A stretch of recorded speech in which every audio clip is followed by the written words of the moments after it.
At 3:22, a single missile contact leaves the Iranian coastline, and the Abraham Lincoln's Spy-6 radar picks it up 4 seconds later. In the Combat Information Center, Lieutenant Commander Rachel Webb looks at the contact and feels nothing unusual. One ballistic trajectory, clean climb, standard Khorramshahr profile, a missile the Abraham Lincoln has defeated so many times in this war that the intercept sequence runs almost automatically now.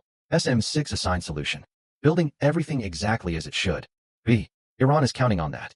What Webb doesn't know, what nobody in the Combat Information Center knows yet, is that this missile was not designed to be defeated. It was designed to be intercepted perfectly, exactly as the Aegis system is about to do. Because the intercept is not the end of this engagement, it is the beginning of it. Iran's targeting officers spent 11 days designing an attack around one specific insight, that the Abraham Lincoln's crew has defeated so many Khorramshahr missiles that they have stopped being afraid of them. That familiarity is the weapon, not the missile. The crew's own confidence in a solution they've run dozens of times is what Iran is going to use against them this morning. One deck below in the passive infrared suite, Petty Officer First Class Layla Hassan looks at the missile's thermal signature and writes down a number, not because she has been asked to, because something about it doesn't match the 19 months of Iranian missile data she has been quietly building in a library that nobody else on this ship knows exists. The warhead section is reading 4 degrees colder than it should. She stares at that number for 3 seconds. Then she keeps watching, because 4 degrees on a passive infrared sensor is the kind of detail that either means nothing or means everything. And right now she doesn't know which one it is. By the time she knows for certain, the crew above her will have already done exactly what Iran needed them to do. To understand what Iran fired at the Abraham Lincoln this morning, and more importantly, what Iran knew about how the Abraham Lincoln would respond to it, you need to understand what a cluster munition dispenser actually is and why nobody in the formation is looking for 1. A standard Khorramshahr carries a unitary warhead, 1 solid explosive fill, 1 detonation, 1 impact point. The Aegis system has a clean answer for this. SM-6 intercept in terminal phase. High kill probability, engagement complete. The Abraham Lincoln has run this solution so many times that it has become routine in the way that only 47 days of continuous combat can make something routine. The Khorramshahr cluster variant carries no unitary warhead at all. Its forward section is a dispenser, a hollow metal cylinder, packed with 80 individual submunitions, each one a self-guided bomblet weighing 4 kilograms with its own shaped charge and its own terminal guidance. The dispenser is hollow between the submunitions because hollow space does not retain heat the way solid explosive fill does on a passive infrared sensor during flight. A hollow dispenser reads 4 degrees colder than a standard warhead section. 4 degrees. That is the entire difference between a missile the Abraham Lincoln knows how to defeat and a weapon that is going to do something the Aegis system was never designed to handle. At 40,000 feet, the dispenser opens. All 80 submunitions release simultaneously, each one already armed, each one already oriented toward the Abraham Lincoln's flight deck, directly below, each one falling on an independent ballistic arc that spreads them across a dispersal radius of 4 miles.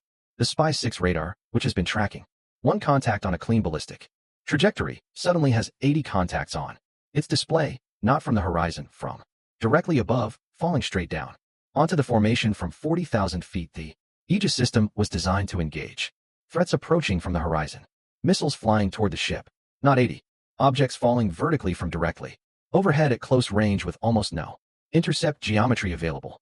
The SM-6 engagement envelope does not cover near vertical threats at this range. The Arabian Sea US can engage targets from above, but its single targeting radar tracks 1 contact at a time. 80 contacts, 1 tracking radar. The Phalanx can stop maybe 4 of them before the others reach the flight deck.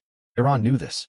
Iran has known this since the first week of the war, when their analysts studied every Aegis engagement geometry the Abraham Lincoln had used against their missiles and found the one direction the system genuinely cannot defend against at scale, straight down from directly overhead, with 80 independent contacts arriving simultaneously. The Khorramshahr was just the delivery system. The 40,000 feet was just the address. And the Abraham Lincoln's own intercept sequence, the one running perfectly right now, the one the crew has complete confidence in, is the mechanism that gets the missile to that address unmolested. Webb authorized the SM-6 at 0924, and it is climbing toward a clean intercept solution that is going to work exactly as designed. The missile is going to be destroyed, and when it is destroyed at 40,000 feet directly above the formation, 80 submunitions are going to open across the Abraham Lincoln's flight deck with nothing meaningful left to stop them. Hassan picks up the circuit to the Combat Information Center at 0924. Ma'am, this is Hassan in passive infrared. The Kararum Shar contact has a warhead section reading 4.1 degrees below standard thermal baseline. I have 19 months of Iranian missile signatures, and this reading is consistent with a cluster dispenser, not a unitary warhead. If I'm right, this missile doesn't need to survive the intercept. It opens at altitude and drops submunitions directly onto the formation.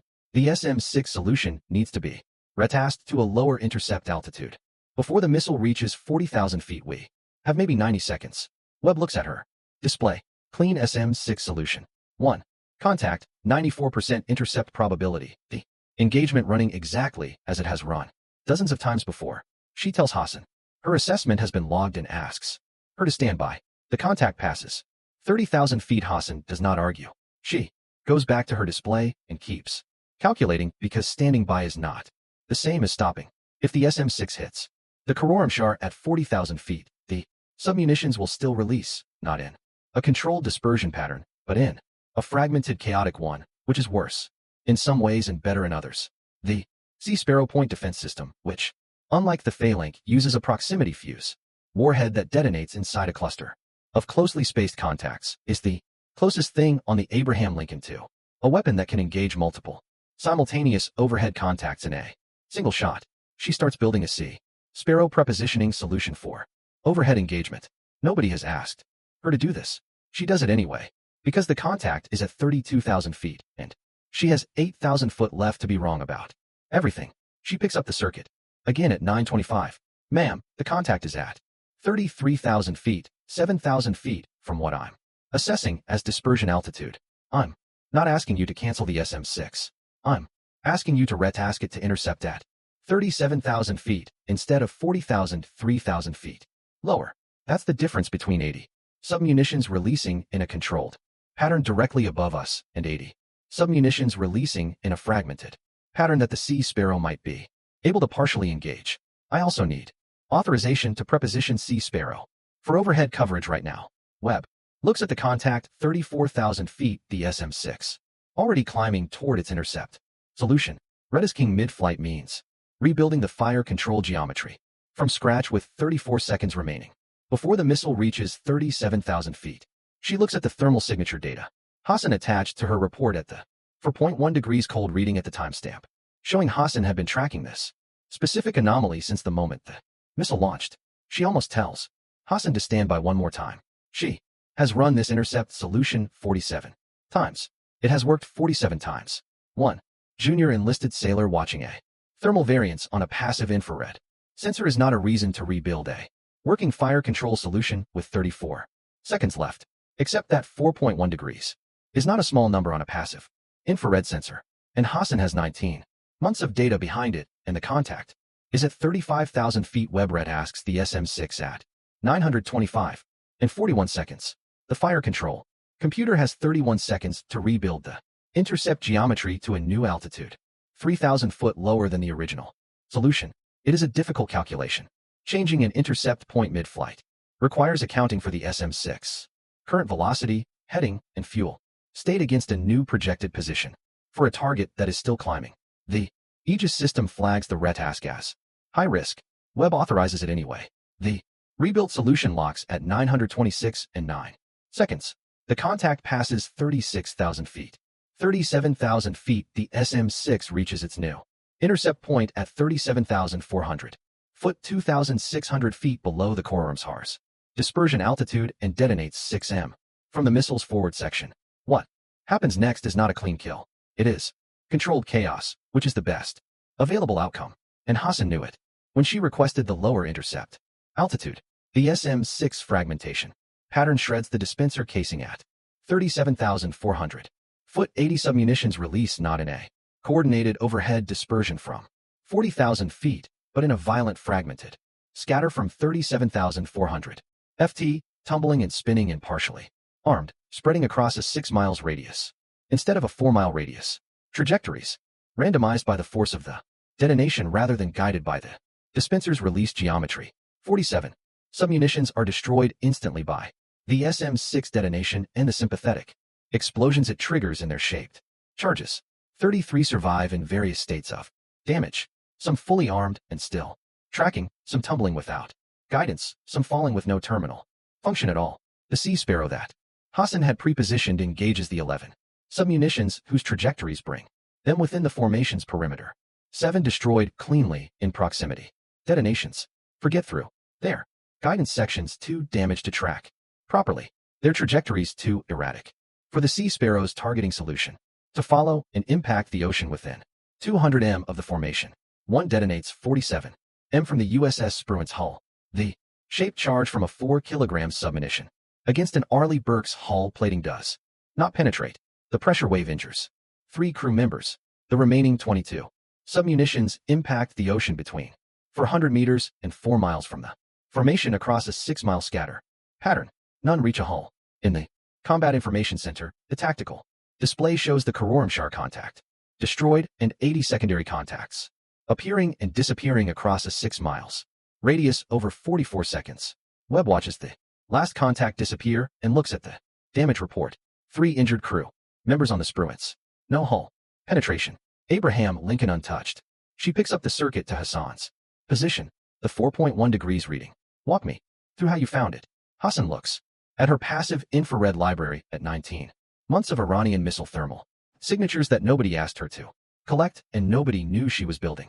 At the specific temperature differential she documented 14 months ago on a Khorramshahr engagement, when something about the signature felt wrong and she wrote it down instead of ignoring it.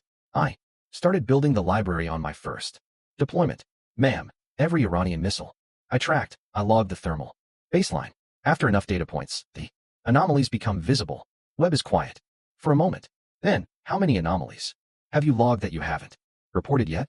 Hassan looks at her library at 19 months of data at the 7 other signature variances she had documented across different Iranian missile types that didn't match their standard baselines and that she had been watching quietly because she wasn't sure yet, and being unsure had never felt like enough to pick up a circuit and interrupt an active engagement until today. 7. She says the response came at 0944, the Khorramshahr cluster variant launcher tracked by the E-2D Hawkeye from the moment of launch and fixed to within 14 meters by the time the engagement ended. Received 12 BGM 109 Tomahawk cruise missiles from the Abraham Lincoln's vertical launch cells. The launcher, the crew, and the targeting facility that had spent 11 days designing an attack around the Abraham Lincoln's own confidence ceased to exist. At 10:31, Hassan's thermal signature library, all 19 months of it, was transmitted to every passive infrared operator in the theater. At 0947, 7 previously undocumented Iranian missile signature variances, each one now a known anomaly, each one a potential warning of a weapon behaving differently than its radar profile suggested. Iran fired its most carefully designed missile at USS Abraham Lincoln, a weapon built not around overwhelming the defense, but around using the defense against itself, letting the Aegis system run its perfect intercept solution at exactly the wrong altitude, while 80 submunitions waited to open across the flight deck from directly above. It would have worked. Every part of the plan worked exactly as Iran designed it, right up until a petty officer first class with a 19-month thermal signature library that nobody knew existed picked up a circuit twice and said the warhead section was reading 4.1 degrees too cold.